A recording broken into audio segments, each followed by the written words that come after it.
E seguimos falando de política, xa o anunciaba Marcos Sueiro, está xa no plató Ana Pontón. Efectivamente, Fran, bos días, acompáñanos a portavoz nacional do BNG, benvida.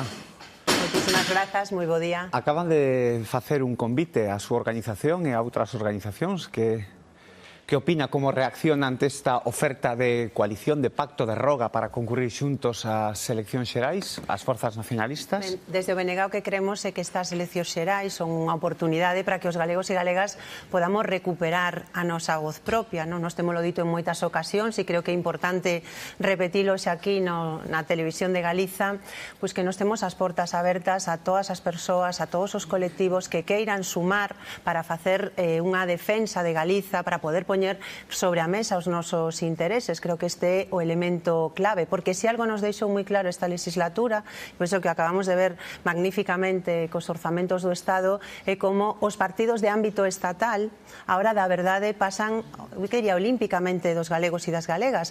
E eu o que notei durante esta legislatura é que houve moita xente neste país que votou de menos a voz do BNG no Congreso. E non é que nos votara de menos porque non sexamos máis altos, máis guapos, nin nada disso, sino porque en realidade o que se vía era que cando o BNG estaba en Madrid, Galiza tiña peso, había unha voz que defendía os nosos intereses e ora isto non pasou.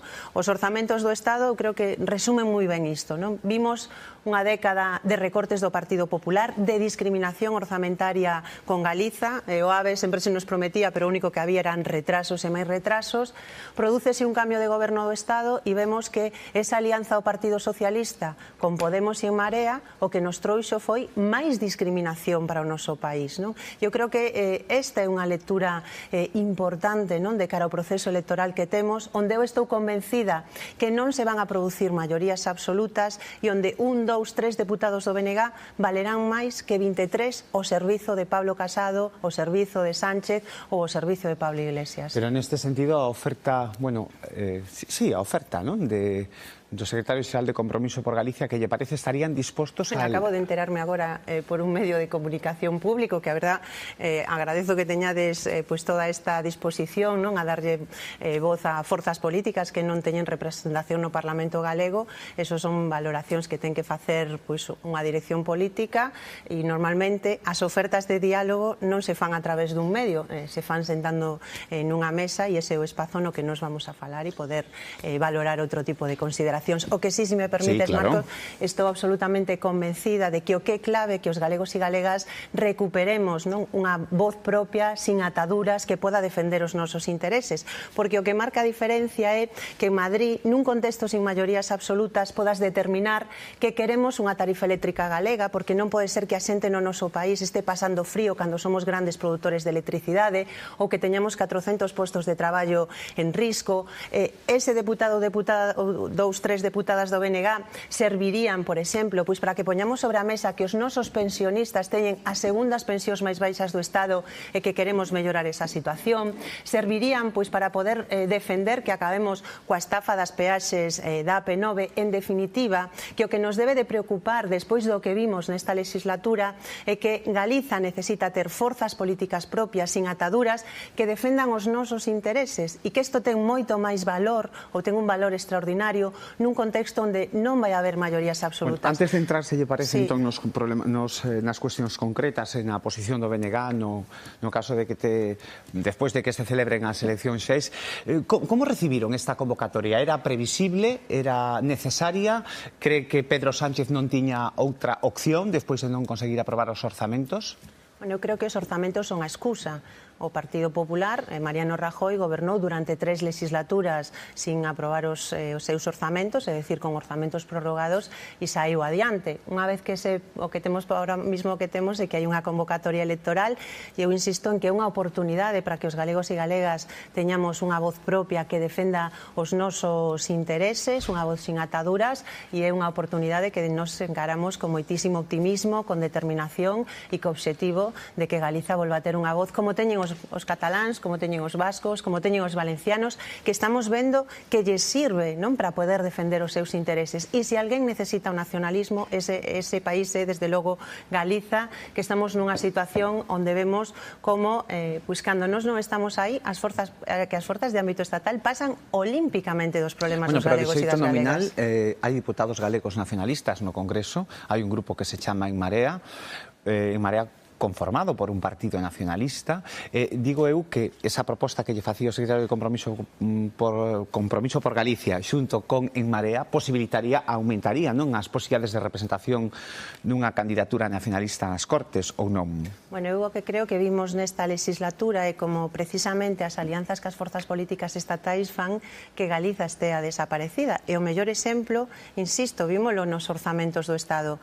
Nos, despois dunha década de recortes de Rajoy, agardábamos que houbera un cambio. E, sin embargo, eses orzamentos que foron pactados por Podemos, por PSOE e por En Marea, realmente supuxeron unha discriminación moito maior para o noso país, os peores orzamentos nos últimos 17 anos, e iso significa que non hai recursos para sanear as nosas rías, que non se lle condona débeda ao Porto da Coruña, que o Estado nos debe 188 millóns de euros para a dependencia e que eso non permite poder atender ben as persoas maiores que o necesitan. É dicir, o que nos deixou moi clara esta legislatura é que a ausencia dunha forza política propia como o BNG fixo que Galiza perdera peso, sexa cada vez máis discriminada e que non se atendan as necesidades da sociedade galega. E ademais eu creo que esta foi unha legislatura onde a todos nos quedou pois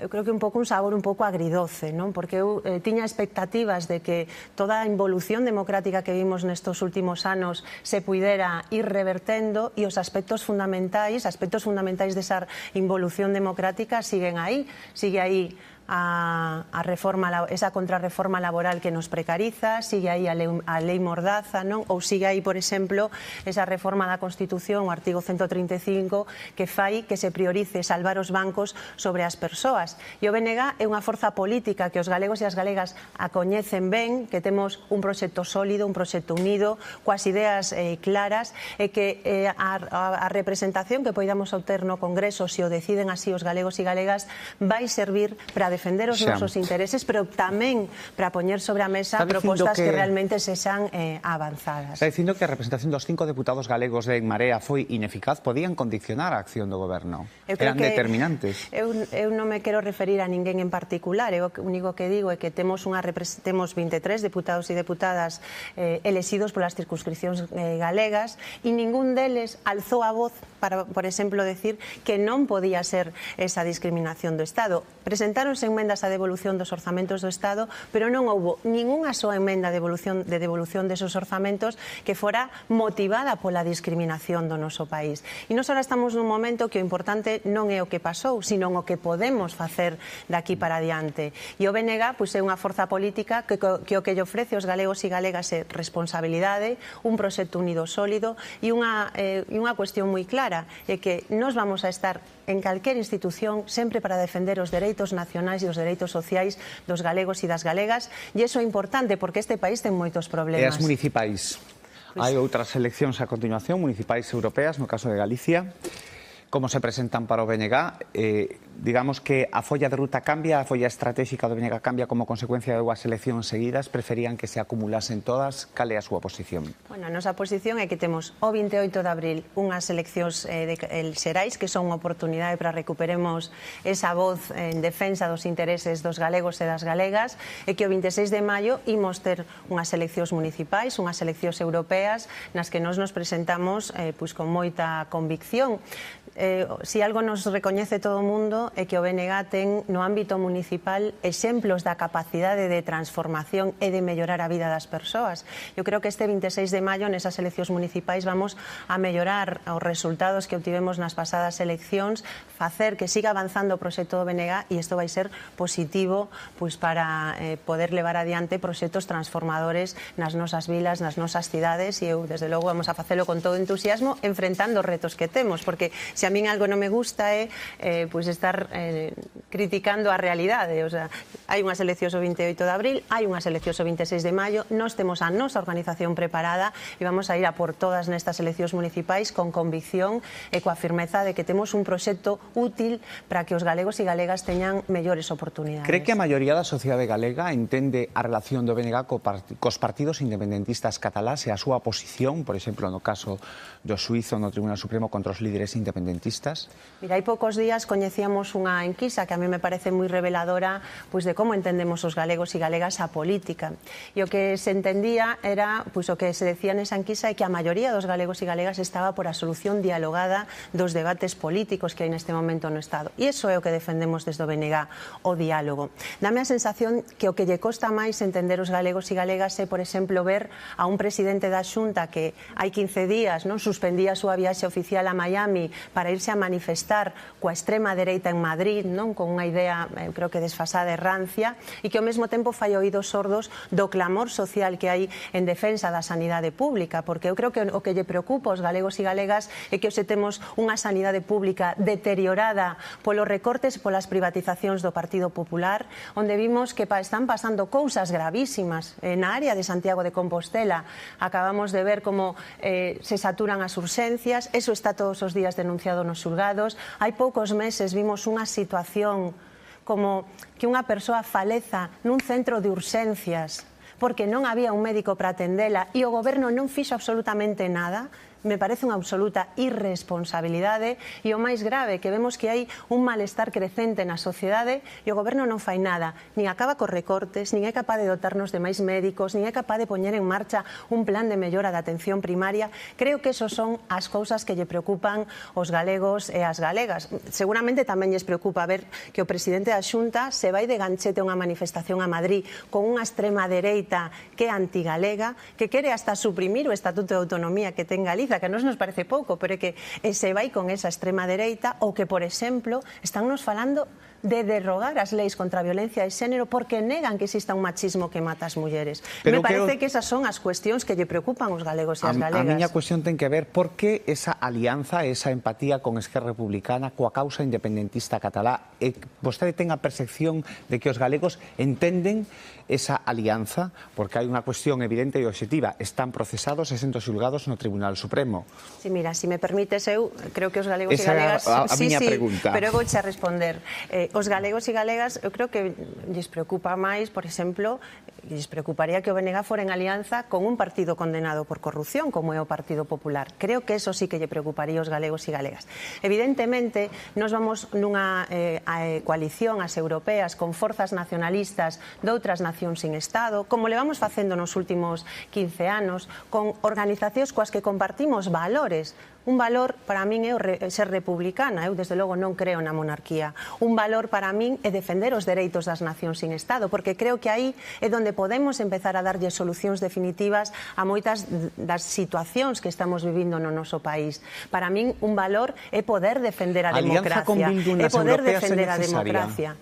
Entón, se me permites, digo, porque podo acabar o argumento, podemos volver cando queirades, non? Eu había creo que máis de 6 meses que non teña ocasión de poder estar na TVG, eu sempre que me chamades encantada de poder estar nos medios públicos. Entonces, para nós o importante é que nesa alianza o que garantizamos é que nunha circunscripción estatal que penaliza as forzas políticas que non somos estatais, cada voto que poñan os galegos e galegas nesa candidatura que encabeza Ana Miranda, veremos como eso sirve para que se podan defender os intereses dos galegos e das galegas, porque a acción que nos tivemos no Parlamento Europeo, que lle pregunten ás vítimas do Albia se foi importante ou non, que lle pregunten aos mariñeiros e as mariscadoras no noso país se é importante ou non, que lle pregunten ás asociacións de memoria histórica. É dicir, nos estamos facendo un traballo importantísimo no Parlamento Europeo e o que nos garantiza esa candidatura é que Ana Miranda vai seguir sendo eurodeputada, dándolle voz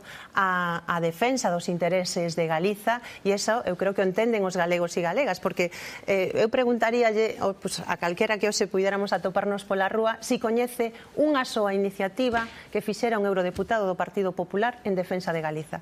Estou convencido que non saben nin o nome desos eurodeputados. Sin embargo, sí que coñecen a Ana Miranda, que está defendendo que non morra xente no Mediterráneo, que hai que ter unha política de portas abertas e solidaria, que está defendendo as vítimas do Albia frente ás mentiras do Estado do Partido Popular e do Partido Socialista. É dicir, que hai unha utilidade en esa representación e iso é o que garantiza unha coalición, que é unha coalición, efectivamente, que nos permite que os galegos e galegas teñamos voz en Europa. Claro, pero son os mellores compañeiros de viaxe, Bildu e Esquerra Republicanas?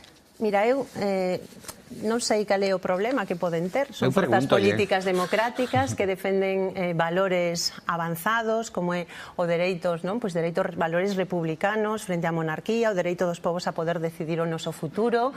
Non sei cal é o problema. Non estou pola criminalización desas forzas políticas, ni moito menos. Claro, en fin, a mí me preocuparía, insisto, ir cunha organización política condenada por corrupción, por unha organización política que está recortando na sanidade e que eso provoca que morra xente porque non hai os recursos suficientes para atender a esas persoas. Ou me preocuparía, de verdade, ir con forzas políticas que lle piden o votos galegos e galegas e logo pasan olímpicamente dos seus problemas. Nos, coñécenos neste país, somos xente de paz, xente democrática, xente que defende valores sociais avanzados e iso é pois, o que vamos a ofrecer nestas eleccións, tanto nas eleccións xerais como nas municipais como nas europeas. Está animada entón de cara á longa carreira electoral que espera os galegos e as galegas e tamén os partidos políticos. Estou animada, estou ilusionada porque creo que en política sin paixón non seremos capaces de facer nada. Ana Pontón, moitas grazas. Pois moitísimas grazas, un placer poder estar na TVG.